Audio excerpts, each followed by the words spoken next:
Al-Quran adalah kitab Allah yang diturunkan kepada Nabi Muhammad SAW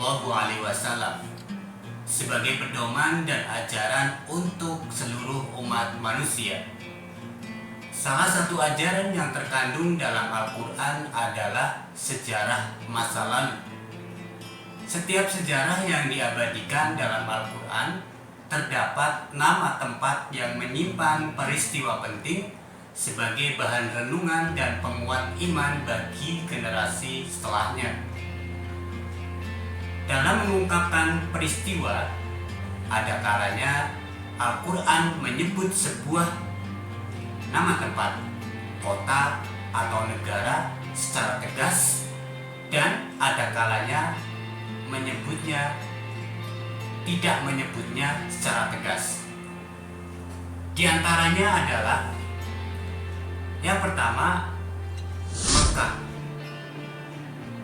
Secara tegas, Al-Quran mengabadikan kota ini di dalam surat Al-Fat ayat 24. Kota ini diabadikan dalam Al-Quran dengan menggunakan nama Makkah dan juga menggunakan nama lain yang disematkan karena kemuliaannya. Antara lain adalah Makkah dan Balad Al-Amin atau negara yang aman, Ummul Qura, Al-Bait Al-Atiq, dan Al-Balad. Yang kedua, Madinah.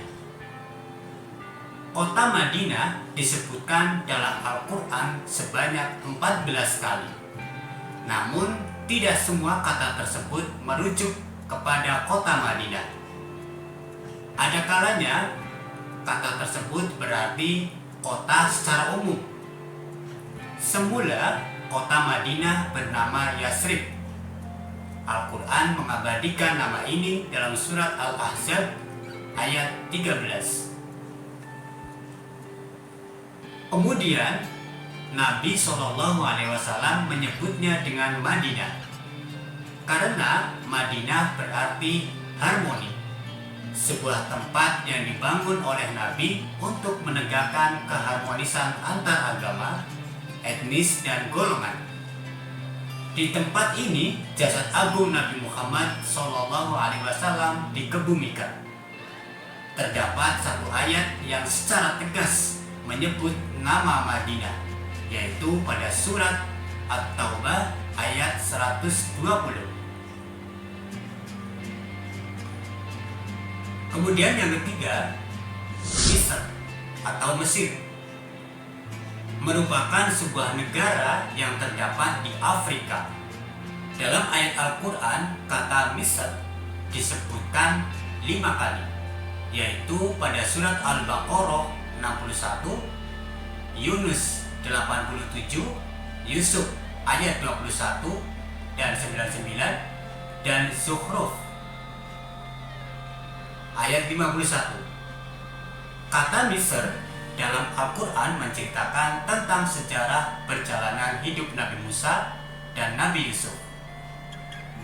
Kemudian yang keempat, Babilonia atau Irak, merupakan sebuah tempat yang berada di Irak pada zaman dahulu. Al-Quran menyebut tempat ini sebagai tempat turunnya 2 malaikat, yaitu Harut dan Marut, karena di sana terdapat banyak manusia yang memiliki ilmu sihir.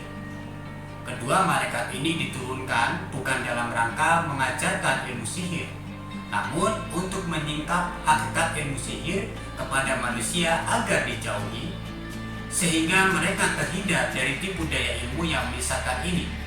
Sebab jika mereka tidak mengetahui keburukan ilmu ini, maka mereka akan terjerumus pada kesesatan yang nyata. Nama tempat ini diabadikan dalam Al-Quran pada surat Al-Baqarah ayat 102. Kemudian yang kelima, Palestina.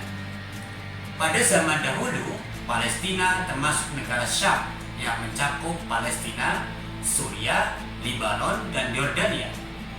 Dalam Al-Quran, negara ini tidak disebutkan secara tegas, namun dengan menggunakan 2 nama, Masjid Al-Aqsa dan Ar-Rod Al-Muqaddasah. Al-Quran mengabadikan negara ini dalam surat Al-Isra ayat 1 dan Al-Maidah ayat 21. Kemudian yang keenam, Yaman atau Al-Ahqaf. Sebagaimana Palestina, Yaman tidak disebutkan secara tegas. Al-Quran hanya menyebutkan gurun pasir yang berada di negara Yaman, tempat tinggal kaum Hud bin Abdullah bin Rabah. Bukit ini menjadi nama surat dalam Al-Quran atau Al-Ahqaf dan disebutkan satu kali pada ayat 21.